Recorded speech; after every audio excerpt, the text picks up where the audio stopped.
Chapter 39. John. Val waited by the gate in the pre-dawn cold, wrapped up in a bearskin cloak so large it might well have fit Sam. Beside her was a Garin, saddled and bridled, a shaggy gray with one white eye. Mully and Dolorous Ed stood with her, a pair of unlikely guards, their breath frosted in the cold black air. "You gave her a blind horse?" John said, incredulous. "He's only half blind, my lord," offered Mully. "Elsewise he's sound enough." He patted the Garin on the neck. "The horse may be half blind, but I'm not," said Val. "I know where I must go." "My lady, you do not have to do this. The risk is mine, Lord Snow, and I'm no Southron lady, but a woman of the free folk. I know the forest better than all your black-cloaked rangers. It holds no ghosts for me." "I hope not." John was counting on that, trusting that Val would succeed where Black Jack Bulwer and his companions had failed. She need fear no harm from the free folk, he hoped, but both of them knew too well that wildlings were not the only ones waiting in the woods. "You have sufficient food?"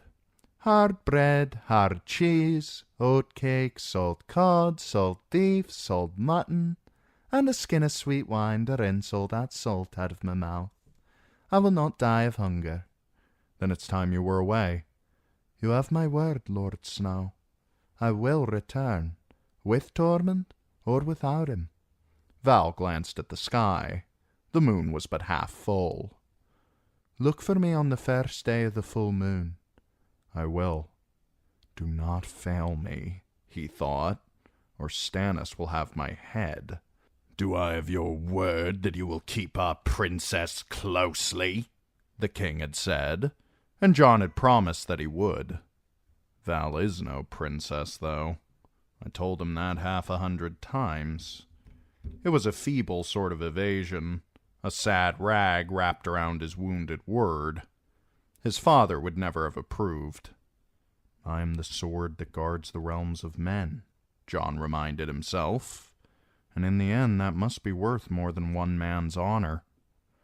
The road beneath the wall was as dark and cold as the belly of an ice dragon, and as twisty as a serpent. Dolorous Ed led them through with a torch in hand. Mully had the keys for the 3 gates, where bars of black iron as thick as a man's arm closed off the passage. Spearmen at each gate knuckled their foreheads at Jon Snow, but stared openly at Val and her Garin.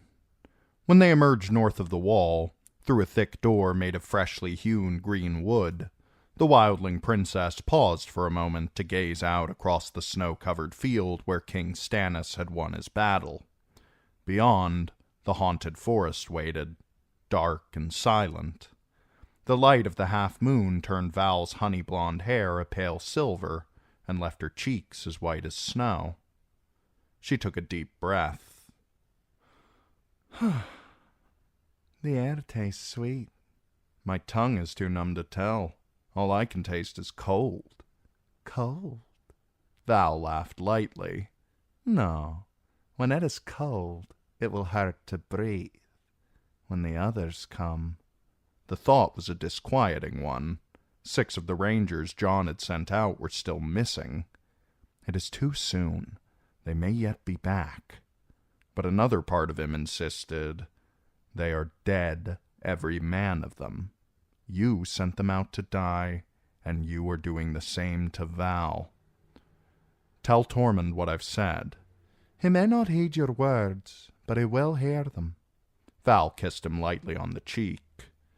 "You have my thanks, Lord Snow, for the half-blind horse, the salt cod, the free air, for hope." Their breath mingled, a white mist in the air.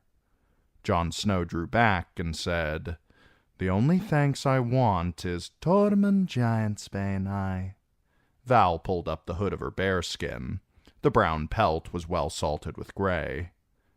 "Before I go, one question. Did you kill Jarl, my lord?" "The wall killed Jarl." So I'd heard, but I had to be sure. You have my word. I did not kill him. Though I might have if things had gone otherwise. This is farewell, then, she said, almost playfully. Jon Snow was in no mood for it. It is too cold and dark to play, and the hour is too late. Only for a time. You will return. For the boy, if for no other reason. Craster's son? Val shrugged. He's no kin to me. I've heard you singing to him. I was singing to myself. Am I to blame if he listens? A faint smile brushed her lips. It makes him laugh. Oh, very well. He is a sweet little monster. Monster? His milk name. I had to call him something. See that he stays safe and warm, for his mother's sake, and mine. And keep him away from the Red Woman. She knows who he is. She sees things in her fires. Arya, he thought, hoping it was so. Ashes and cinders. Kings and dragons. Dragons again. For a moment, Jon could almost see them too, coiling in the night, their dark wings outlined against a sea of flame. If she knew, she would have taken the boy away from us. Dalla's boy, not your monster. A word in the king's ear would have been the end of it. And of me. Stannis would have taken it for treason. Why let it happen if she knew? Because it suited her. Fire is a fickle thing. No one knows which way a flame will go. Val put a foot into the stirrup, swung her leg over her horse's back, and looked down from the saddle. Do you remember what my sister told you? Yes. A sword without a hilt, with no safe way to hold it. But Melisandre had the right of it. Even a sword without a hilt is better than an empty hand when foes are all around you. Good. Val wheeled the Garren toward the north. The first night of the full moon, then. Jon watched her ride away, wondering if he would ever see her face again. I am no Southron lady, he could hear her say, but a woman of the free folk. I don't care what she says, muttered Dolorous Ed as Val vanished behind a strand of soldier pines.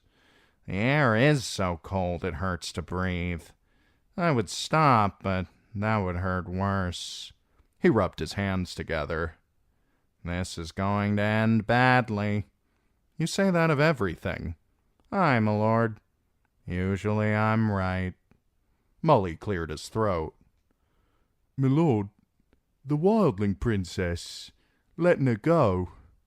The men may say that I am half a wildling myself, a turncloak who means to sell the realm to our raiders, cannibals, and giants. Jon did not need to stare into a fire to know what was being said of him. The worst part was they were not wrong, not wholly.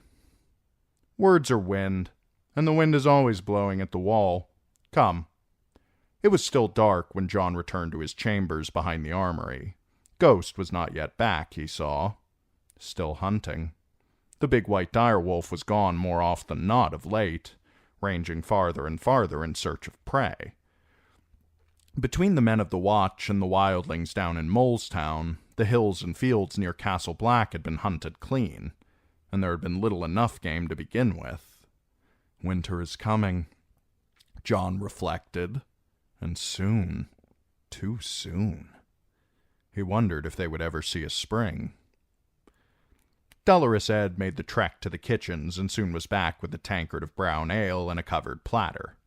Under the lid, Jon discovered 3 duck's eggs fried in drippings, a strip of bacon, 2 sausages, a blood pudding, and half a loaf of bread still warm from the oven. He ate the bread and half an egg. He would have eaten the bacon too, but the raven made off with it before he had the chance. Thief, Jon said, as the bird flapped up to the lintel above the door to devour its prize. Thief, the raven agreed. Jon tried a bite of sausage. He was washing the taste from his mouth with a sip of ale when Ed returned to tell him Bowen Marsh was without. Athel's with him, and Sept and Kellador. That was quick. He wondered who was telling tales and if there was more than one. Send them in. Aye, my lord. You'll want to watch your sausage with this lot, though. They have a hungry look about them. Hungry was not the word John would have used. Septon Kellador appeared confused and groggy and in dire need of some scales from the dragon that had flamed him, whilst First Builder Othel Yarwick looked as if he had swallowed something he could not quite digest. Bowen Marsh was angry. John could see it in his eyes, the tightness around his mouth, the flush to those round cheeks. That red is not from cold. Please sit, he said. May I offer you food or drink? We broke our fast in the commons, said Marsh. I could do with more. Yarwick eased himself down onto a chair. Good of you to offer. Perhaps some wine, said Septon Kellador. Corn! Screamed the raven from the lintel. Corn! Corn! Wine for the Septon and a plate for our first builder, John told Dolorous Ed. Nothing for the bird. He turned back to his visitors. You're here about Val. And other matters, said Bowen Marsh. The men have concerns, my lord. And who is it who appointed you to speak for them? As do I. Othel, how goes the work at the Night Fort? I have had a letter from Sir Axel Florent, who styles himself the Queen's Hand. He tells me the Queen Selyse is not pleased with her quarters at Eastwatch by the Sea, and wishes to move into her husband's new seat at once. Will that be possible? Yarwick shrugged. We've got most of the keep restored and put a roof back on the kitchens. She'd need food and furnishings and firewood, mind you, but it might serve. Not so many comforts as Eastwatch, to be sure, and a long way from the ships should her grace wish to leave us, but why, she could live there, though it'll be years before the place looks a proper castle. Sooner if I had more builders. I could offer you a giant. That gave Othel a start. The monster in the yard? His name is One Weg Wundar One, Leathers tells me. A lot to wrap a tongue around, I know. Leathers calls him One, and that seems to serve. One was very little like the giants in Old Nan's tales, those huge savage creatures who mixed blood into their morning porridge and devoured whole bulls, hair and hide and horns. This giant ate no meat at all, though he was a holy terror when served a basket of roots, crunching onions and turnips and even raw hard neeps between his big square teeth. He's a willing worker, though getting him to understand what you want is not always easy. He speaks the old tongue after a fashion, but nothing of the common. Tireless, though, and his strength is prodigious. He could do the work of a dozen men. My lord, the men would never... Giants eat human flesh, I think. No, my lord, I thank you, but I do not have the men to watch over such a creature. Jon Snow was unsurprised. As you wish. We will keep the giant here. Truth be told, he would have been loath to part with One. You know nothing, Jon Snow, Ygritte might say, but Jon spoke with the giant whenever he could, through Leathers or one of the free folk they had brought back from the Grove, and was learning much and more about his people and their history. He only wished that Sam were here to write the stories down. That was not to say that he was blind to the danger One represented. The giant would lash out violently when threatened, and those huge hands were strong enough to rip a man apart. He reminded Jon of Hodor. Hodor twice as big, twice as strong, and half as clever. There's a thought to sober even Septon Kellador. But if Tormund has giants with him, One Weg Wundar One may help us treat with them. Mormont's raven muttered his annoyance as the door opened beneath him, heralding the return of Dolorous Ed with a flagon of wine and a plate of eggs and sausages. Bowen Marsh waited with obvious impatience as Ed poured, resuming only when he left again. Tollet is a good man, and well liked, and Iron Emmet has been a fine master-at-arms, he said then. Yet the talk is that you mean to send them away. We need good men at Longbarrow." "Whore's Hole, the men have started calling it," said Marsh. "But be that as it may, is it true that you mean to replace Emmett with this savage Leathers as our master-at-arms? That is an office most oft reserved for knights, or rangers at the least." "Leathers is savage," John agreed mildly. "I can attest to that. I've tried him in the practice yard. He's as dangerous with a stone axe as most knights are with castle-forged steel. I grant you he is not as patient as I'd like, and some of the boys are terrified of him. But that's not all for the bad. One day they'll find themselves in a real fight, and a certain familiarity with terror will serve them well." "He's a wildling." "He was until he said the words. Now he is our brother, one who can teach the boys more than swordcraft.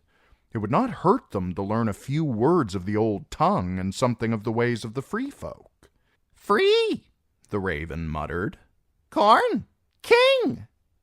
"The men do not trust him." Which men? John might have asked. How many? But that would lead him down a road he did not mean to ride. "I am sorry to hear that. Is there more?" Septon Kellador spoke up. "This boy Saturn. It's said you mean to make him your steward and squire in Tollett's place. My lord, the boy's a whore, dare I say, a painted catamite from the brothels of Old Town." "And you are a drunk."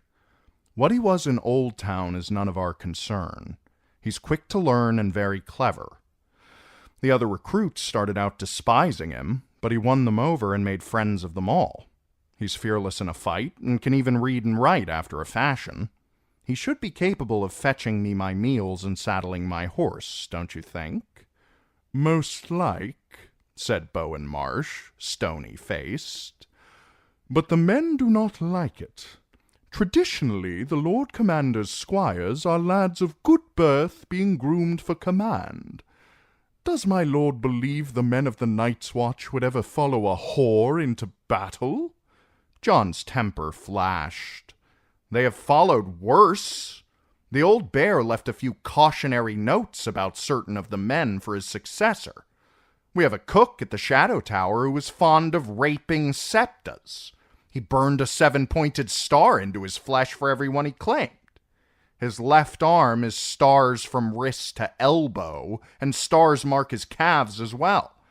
At Eastwatch, we have a man who set his father's house afire and barred the door. His entire family burned to death. All 9.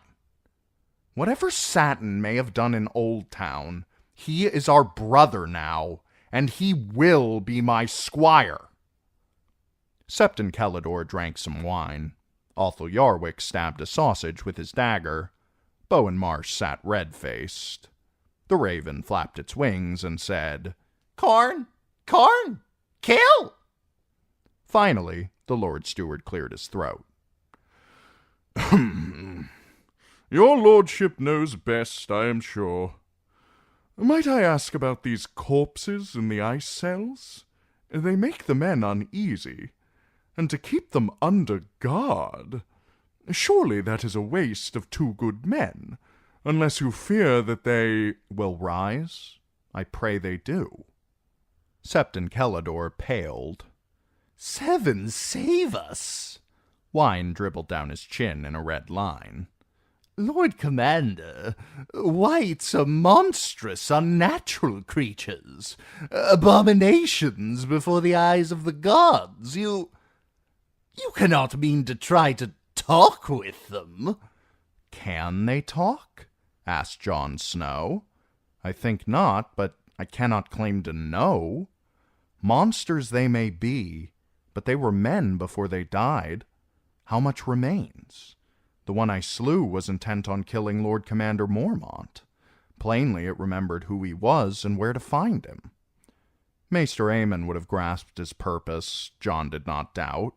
Sam Tarley would have been terrified, but he would have understood as well. "My Lord Father used to tell me that a man must know his enemies. We understand little of the whites and less about the others. We need to learn." That answer did not please them. Septon Kellador fingered the crystal that hung about his neck and said, "I think this most unwise, Lord Snow. I shall pray to the crone to lift her shining lamp and lead you down the path of wisdom." Jon Snow's patience was exhausted. "We could all do with a bit more wisdom, I am sure." "You know nothing, Jon Snow." "Now, shall we speak of Val?" "It is true, then," said Marsh. "You have released her." "Beyond the wall." Septon Kellador sucked in his breath. "The king's prize. His grace will be most wroth to find her gone." "Val will return. Before Stannis, if the gods are good." "How can you know that?" demanded Bowen Marsh. "She said she would." "And if she lied? If she meets with misadventure?" "Why, then, you may have a chance to choose a Lord Commander more to your liking. Until such time, I fear you'll still need to suffer me." Jon took a swallow of ale. "I sent her to find Tormund Giantsbane and bring him my offer." "If we may know, what offer is this?" "The same offer I made at Molestown. Food and shelter and peace, if he will join his strength to ours, fight our common enemy, help us hold the wall." Bowen Marsh did not appear surprised. "You mean to let him pass?" His voice suggested he had known all along.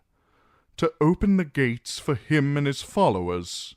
Hundreds, thousands?" "If he has that many left." Septon Kellador made the sign of the star. Othel Yarwick grunted. Bowen Marsh said, "Some might call this treason. These are wildlings, savages, raiders, rapers, more beast than man." "Tormund is none of those things," said Jon. "No more than Mance Rayder. But even if every word you said was true, they are still men, Bowen. Living men. Human as you and me. Winter is coming, my lords, and when it does, we living men will need to stand together against the dead." "Snow!" screamed Lord Mormont's raven. "Snow! Snow!" Jon ignored him. "We have been questioning the wildlings we brought back from the grove. Several of them told an interesting tale of a woods witch called Mother Mole." "Mother Mole?" said Bowen Marsh. "An unlikely name." "Supposedly she made her home in a burrow beneath a hollow tree. Whatever the truth of that, she had a vision of a fleet of ships arriving to carry the free folk to safety across the narrow sea. Thousands of those who fled the battle were desperate enough to believe her. Mother Mole has led them all to Hardhome, there to pray and await salvation from across the sea." Othel Yarwick scowled. "I'm no ranger, but Hardhome is an unholy place, it's said. Cursed. Even your uncle used to say as much, Lord Snow. Why would they go there?" Jon had a map before him on the table. He turned it so they could see. "Hardhome sits on a sheltered bay and has a natural harbor deep enough for the biggest ships afloat. Wood and stone are plentiful near there. The waters teem with fish, and there are colonies of seals and sea cows close at hand." "Oh, that's true, I don't doubt," said Yarwick. "But it's not a place I'd want to spend a night. You know the tale." He did. Hardhome had been halfway toward becoming a town, the only true town north of the wall, until the night 600 years ago when hell had swallowed it. Its people had been carried off into slavery or slaughtered for meat, depending on which version of the tale you believed. Their homes and halls consumed in a conflagration that burned so hot that watchers on the wall far to the south had thought the sun was rising in the north. Afterward, ashes rained down on haunted forest and shivering sea alike for almost half a year. Traders reported finding only nightmarish devastation where Hardhome had stood. a landscape of charred trees and burned bones, waters choked with swollen corpses, blood-chilling shrieks echoing from the cave mouths that pocked the great cliff that loomed above the settlement. 6 centuries had come and gone since that night, but Hardhome was still shunned.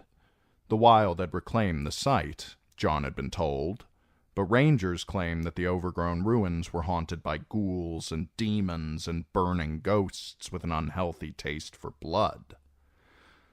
It is not the sort of refuge I'd choose either, John said, but Mother Mole was heard to preach that the free folk would find salvation where once they had found damnation. Septon Calidore pursed his lips. Salvation can only be found through the 7. This witch has doomed them all. And saved the wall, mayhaps, said Bowen Marsh. These are enemies we speak of. Let them pray amongst the ruins. And if their gods send ships to carry them off to a better world, well and good. In this world I have no food to feed them. John flexed the fingers of his sword hand. Cotter Pike's galleys sail past Hardhome from time to time. He tells me there is no shelter there but the caves. The Screaming Caves, his men call them. Mother Mole and those who followed her will perish there of cold and starvation. Hundreds of them.